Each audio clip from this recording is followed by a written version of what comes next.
Hey everybody, listen, thank you for joining me on this beautiful day. It's been a full-on day. We just completed one of the big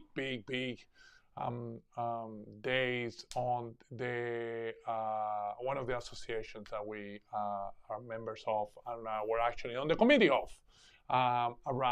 particularly around rooming houses.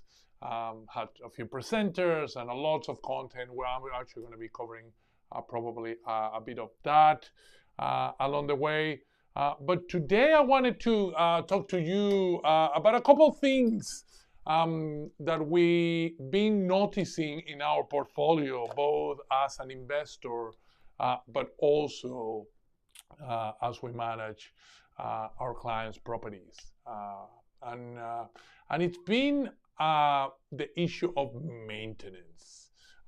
We want to make sure that we today we sort of kind of cover a little bit of a bit of a hidden secret, the hidden issue that many people kind of deal with, that a lot of people don't necessarily know kind of uh, what's really involved. Not only they don't know what's really involved in the issue of maintenance, particularly, but also sometimes they don't quite realize that maintenance is not going to be as simple as maybe they thought it will be.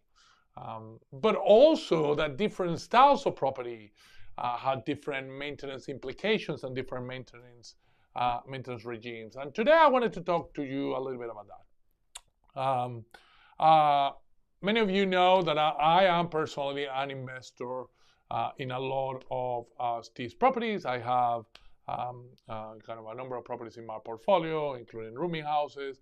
But what some people don't know is that my first investment in rooming houses was actually in a conversion, which you'll find sometimes people find interesting, considering that obviously we're a builder, and obviously, as you can see back there, that we purpose-built rooming houses, as many of you have seen before. But my first property was a conversion. And the reality is I didn't have a lot of money to do that property when I started, but I really, really believed in the strategy. So I put whatever money I could together, and then I went and bought an existing property and then converted it into a rooming house. Now, my rooming house conversion, that particular rooming house conversion, wasn't your typical conversion. It was really, really extensive conversion. We almost got it all the inside, and then kind of basically redid the whole property. But nevertheless, it is a conversion. And then subsequently, we've done other projects where we're actually kind of building a couple of rooming houses. At the moment, we've done a number of new builds, and obviously we experienced that in our portfolio. So we've been able to contrast maintenance on an existing property and maintenance on a new build. Now, intuitively, we sort of knew that there might be some things kind of involved. But what we found over the last couple of months, as we started doing the analysis for the last financial year, particularly as we come out of COVID and we get a much bigger kind of momentum, what we found is that maintenance of both new builds and conversions have started to diverge in massive ways. And this is one of those things that it's actually hard to estimate up front, but that it's important that conceptually we understand it before you make the decision. Because too many people are just ignoring this massive fact. And to be honest, it can completely change the results of your property. It can completely change the results of your portfolio if you do not take this into consideration before you go and select the property, before you actually kind of pull the trigger in which type of property and which specific property your next property will be. So let me show you a couple of things the way this usually works. And I'm going to be very conceptual here. This is not the reality of it. And obviously, the reality is much more complicated, and we will have to see it in much more kind of higher details to be able to understand kind of what it will kind of look like and what it will, what the difference will be. That's something that we do when we talk specifically about one project. Obviously, for those of you who don't know me, my name is Henry Villa. I'm the managing director of Stone Horizon. We design, build, and operate rooming houses for investors. I've been investing in this type of property for a number of years, and we are probably one of the very few, if not the only, kind of really specialized builders of this type of property in the country. All right, so let me go and talk to you a little bit about what we have been observing. And like I said, we're going to be very conceptual here to try to illustrate the point. But however, once you understand the point, and once we're having a look at a specific property, then obviously we'll look through the full set of details. All right, so I'm going to use my trusty whiteboard here. I have a couple of markers. Hopefully they don't let me down. It's kind of, obviously we're doing this kind of live. Although if you're seeing this in the replay, please kind of let us know where you're coming from. Give us a thumbs up or a like, and make sure that you stay connected to us. Make sure that you kind of subscribe to this channel, follow us on some of the other social medias. We share lots of content around the rooming house world and around the high cash flow property investment world. All right, so I'm going to paint two properties. So I have two colors here. Hopefully we can see them well from the distance with the camera. We'll see how that kind of goes. But I'm going to use blue for a kind of new property, and then I'm going to use green for a conversion. No real reason, just kind of doing it. And then what we're going to do is, here at the top, we're going to talk about time, right? We're going to actually kind of use that in this particular dimension. And then over here, I'm going to write cost. But what I really mean is obviously the cost of maintenance particularly, right? I'm not talking about any other types of costs. There's obviously lots of costs involved in operating a rooming house, everything from utilities to licensing to management to operation cost. Obviously, it's a complex operation. But this time, when I talk about cost, I'm going to talk about maintenance specifically. In fact, most of today is just about maintenance. We're not going to probably cover kind of much else. Although, of course, if you have questions in other areas, feel free to post them in the comments below. I have my screen there with some comments, so I'll be able to kind of react to that in real time for quite a number of you that are kind of watching this live. If you're watching the replay, you're still not too late. Feel free to put the comments below, and we might do other videos with those questions. So, all right, so we have time here, and then we have the cost of maintenance there. Now I'm going to go here and try to make sure I stay kind of in camera here. And then here at the bottom, I'm going to put years, right? This is kind of the time frame. So I'm going to put, that's year 1, that's year 2, that's year 3, 4, 5. And then I'm going to put, 10, 15, 20, 25 years, right? So, and then obviously here, kind of on the cost structure, let's talk about some notional dollars. I'm not going to put a scale. This is really hard to predict. But again, for those of you joining us now, we're going to be very conceptual today, trying to explain the differences of costs in both conversions and in new builds. And then I'm going to make some comments about the implications of what we're about to see. And then at the end, if you stay till the end, I promise I won't go for too long today, but if you stay till the end, I'll tell you a little bit about a tip and a secret that I found personally as an investor on how to deal with this and how to make sure that this doesn't completely destroy my returns, because we've seen now a few properties that by people kind of ignoring this one thing and making this one mistake, they have actually kind of got into a property that is not giving them the returns that they kind of expected. And in fact, I was talking to a few people today that are sort of in that mode. All right, so again, year 1, 2, 3, 5, 10, 15, 20, right? Obviously, scale a little bit kind of skewed, but like I said, we're not trying to be too scientific today. I'm just trying to illustrate the point. So again, I'm going to use blue to talk about a new build, right? Now, the reality is in a new build, there's hardly any maintenance to be done, particularly not over the first 10 years. Because remember, right, everything is new. And in fact, if something were to break, well, most things are covered by the builder's warranty insurance. Obviously, our properties get warranted by a whole lot of time. We offer a 10-year warranty on the actual property. And then most appliances, most furniture, most things that are in there fall in one of two categories. The first category is, if it's under the warranty, right? So obviously, if something breaks, a washing machine breaks, a fridge breaks, it does happen. Out of the hundreds of fridges that we have operating in the rooming houses we manage, obviously, some break. And when they do, sometimes early, we have the comfort that we work with pretty good suppliers and pretty good brands, and that basically means that most of that is covered under warranty. Now, sometimes it's not a manufacturer's defect. Sometimes it's not something that went wrong with the product itself.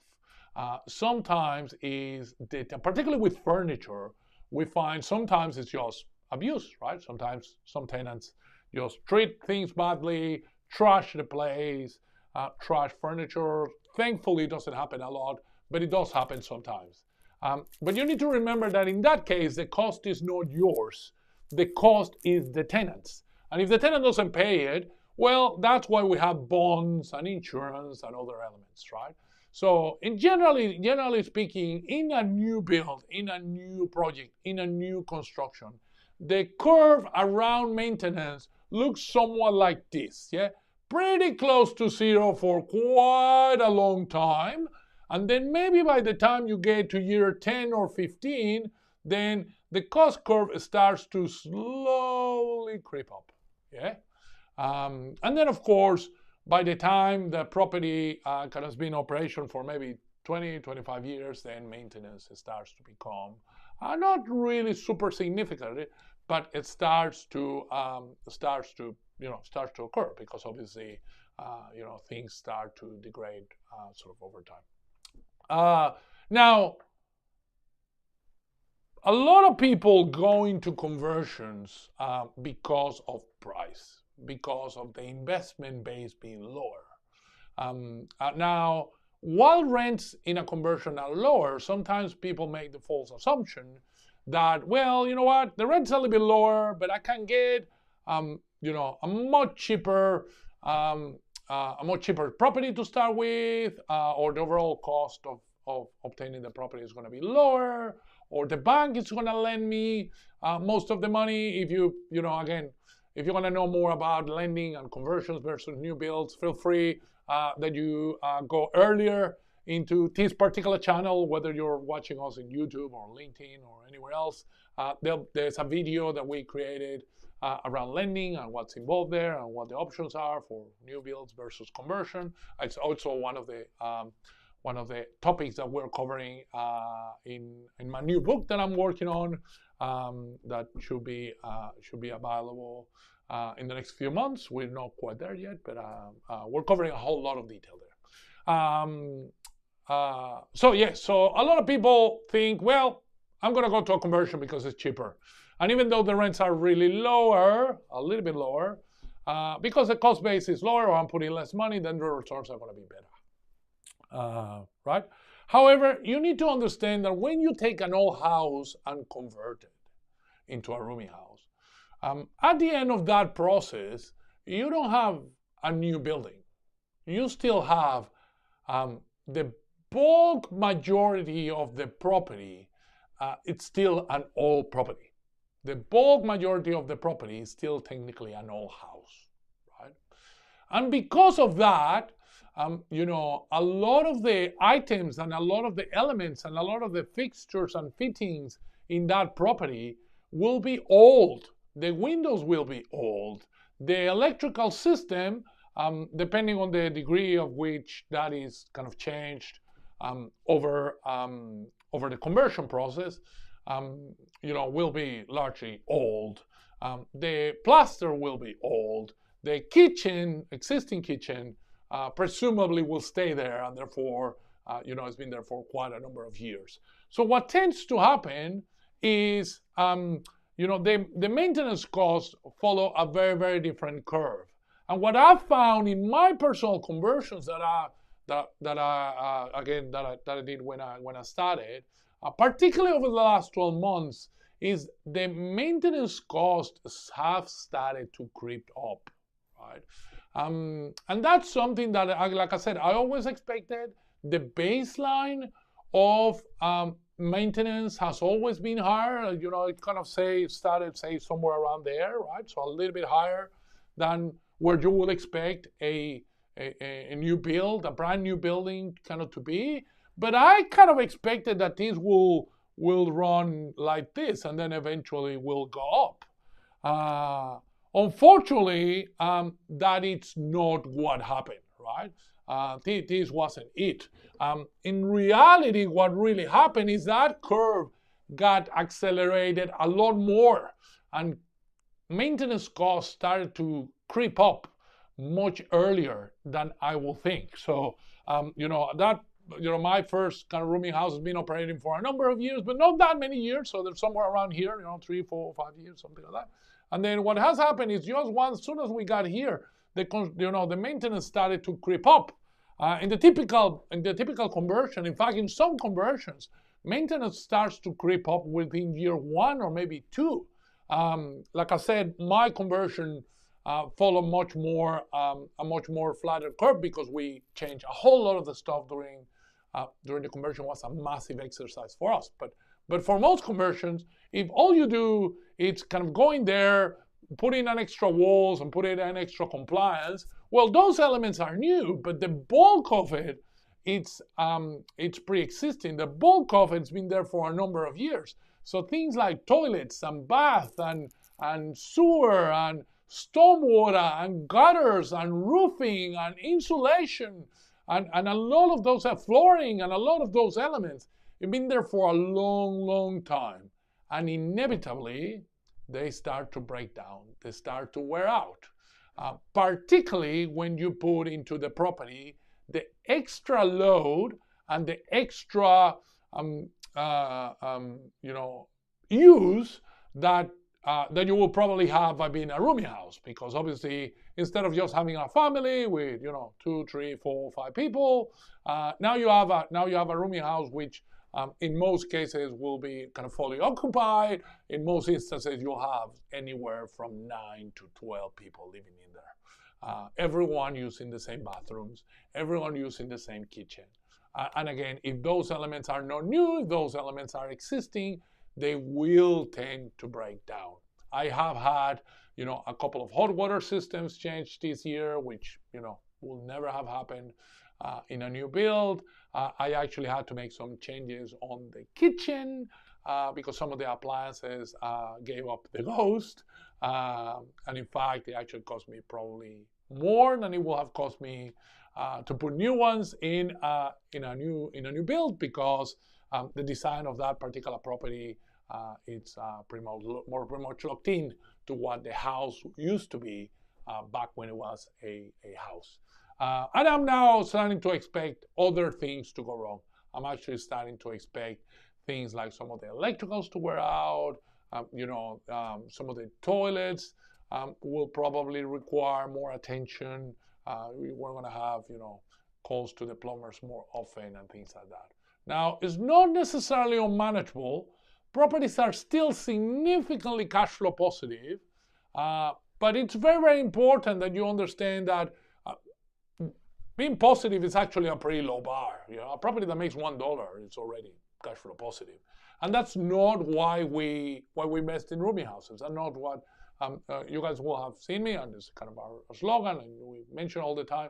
We talk about high cash flow properties, and cash flow is important, but high it's also important because it's no point investing in these properties if you're not going to get the return that you need. So too many people, unfortunately, going to these properties without factoring in the increased cost of maintenance, and particularly the increase of cost of maintenance over time. Because as things continue to kind of break down, then they will have to be kind of replaced. Now, of course, once you've replaced the whole thing over time, then you sort of have a new property just in pieces, which means that the cost of maintenance of those elements will kind of eventually go down. But too many people kind of don't predict, don't take into consideration that will happen, and therefore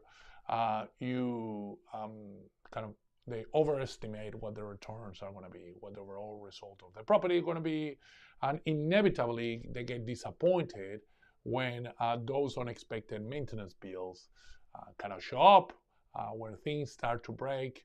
And more importantly, particularly for most of our clients invest in this without the intention of having to deal with tenants and toilets and any of that stuff. So sometimes it's not just the cost, it's also the fact that each time something breaks, someone's going to get a call, and even if you're a Stone Horizon client and we take care of absolutely everything for you, you're still going to probably have questions when you get your statement every 2 weeks, and you say, well, what's this stuff? And obviously if the maintenance kind of expenses are high enough, well, we're probably going to have a conversation about it too. So those are calls and conversations that most investors don't really want to have, right? Most investors want a set and forget kind of strategy, and that's actually a little bit harder to do with conversions because you are inheriting an old property. Now, that's not just an issue on rooming houses, obviously an issue on properties of all types, including traditional residential properties, when all houses need extra maintenance. So how do you fix it? I promise that before we finish today, and I promise we're not going to go for only a few more minutes, but I promise I was going to tell you how we account for this. And more importantly, how do you prevent it from happening if there's kind of such a possible thing? And it's actually super simple, provided you understand how operation of rooming houses work, or you're working with us to try to put together feasibilities for your particular project. And the most important thing is for you to consider what those costs are going to be, right? It's actually kind of that simple, right? You make sure that you account for the maintenance cost or the projected maintenance costs in your feasibility when you start to do the numbers around what is this particular property gonna return over time. We obviously do a feasibility of every single project that we work on, whether it's an existing property that you already have that we're going to help you convert into a rooming house, or whether it's a property that you're considering buying. In fact, whether it's a new build or a conversion, we have always said that it's incredibly important that you do a full feasibility on it. Never invest into a property without doing one of these things. But the important thing there is to factor in those maintenance costs. You need to have a little bit of information to be able to do that, because otherwise all you're doing is sort of putting finger in the air and trying to guess what those costs are. Like I said, we help a lot of our clients do that. But if you're doing things on your own, then we recommend that you go on research, that you go on and kind of maybe use kind of your own experience if you already have other properties and other rooming houses, and then factor in the fact that these properties have a much more intense use than other types of properties. So that's the way of accounting for it. That's a way to make sure that the returns that you obtain at the end are the returns that you expect. Right? But that solves more the expectation issue. Yeah, basically, once you do the numbers, you're going to know that your return is not going to be there, that your return is going to be here, right? However, there is a way that we discover to make sure that even if we go into a conversion, that we do not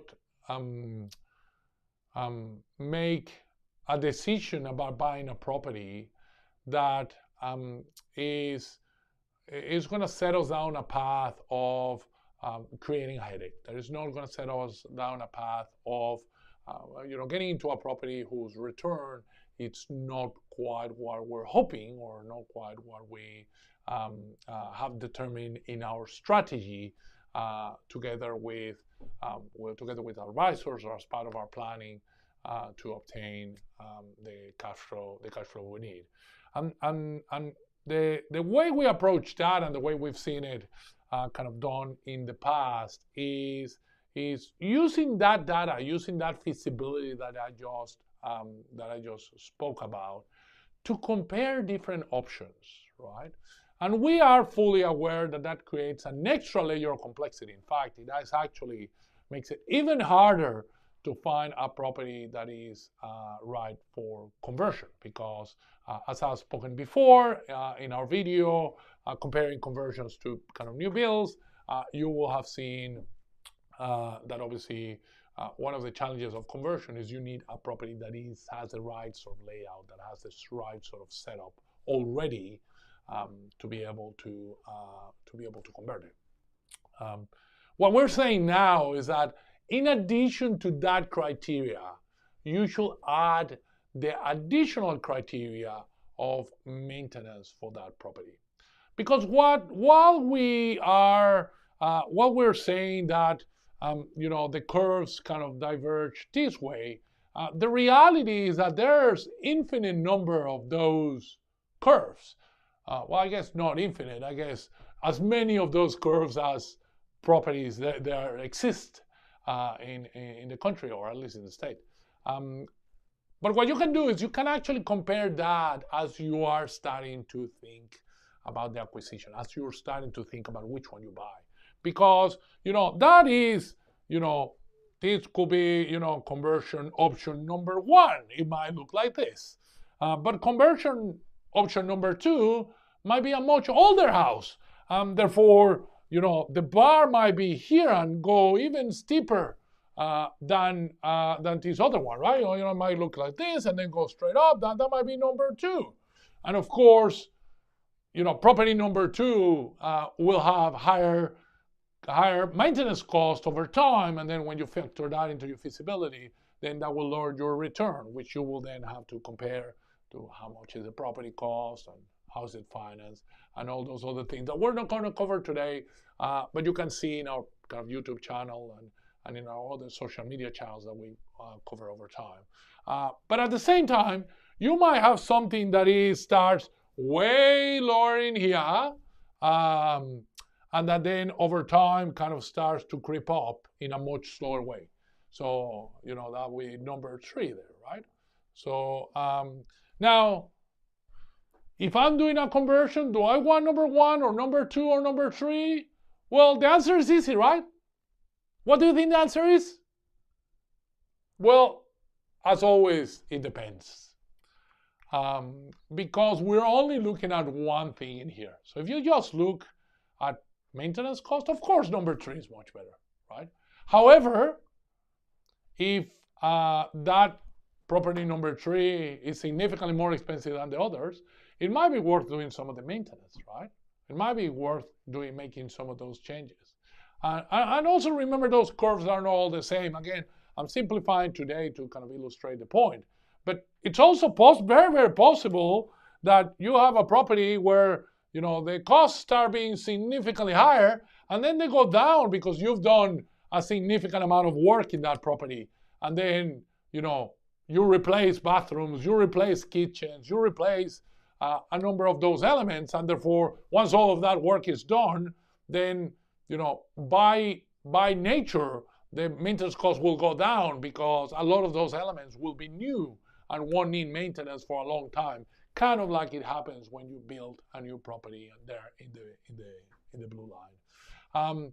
You know, that's one of those things that, again, trying to illustrate the point today a little bit, trying to get you in the mindset of thinking that that's kind of the way it works. But it's very important that you work with somebody who can help you through this process, or that you go through this process yourself to make sure you don't make a decision like so many people we've seen make based on only partial set of information. And then they really, really get disappointed when they discover the reality. They really, really get disappointed when they realize that this one mistake has actually turned what they thought was going to be a brilliant investment into something that unfortunately is not going to give them the return that they hope. You know, if I can leave you with one thing is, you know, just make sure, you know, buyer beware. Make sure that the property that you're buying is going to give you the return that you need. Make sure that you understand the cost associated, not only with buying the property, but also with the conversion. We're going to talk about conversion cost in another video, but also the long-term costs associated with maintenance of these properties, just to make sure that not only you don't have to deal with you know, toilets and maintenance and all this stuff, but also you get ultimately the return that you need. If you have any questions, feel free to post them below. Again, we're gonna be doing many more of these videos. Obviously, we have been a little bit kind of absent for a few weeks. We were overseas doing some research. We have some cool stuff coming up out of some of those trips. You will have seen some of my Japan videos out of the Japan research trip we did early in the year. This time around, we've gone to the other side of the world to kind of learn a few more things, but I'm not gonna steal my thunder too much. I'm just gonna leave it as a teaser, just let you know that we you know, just spent a few weeks, obviously taking a little bit of a break with the family, but also couldn't help ourselves but to go and meet some really cool people that are doing some incredible things, and see how can we import a lot of those ideas into what we're doing today. Hopefully this has been useful. Please, you know, if you think of anyone who is thinking about doing a conversion, who thinks they might benefit from having this information before or after they pull the trigger, or if you have any questions, feel free to post them below. We watch every single comment. I read them personally, and kind of my team helps us kind of collect all of that to make sure that we add your questions, that we answer them, whether specifically there or if it's a little bit more complicated. Obviously, we can always do other videos to make sure that you kind of have the information you need. Again, my name is Henry Villa. I'm the managing director here at Stone Horizon. We look forward to seeing many of you soon. And for now, please take care.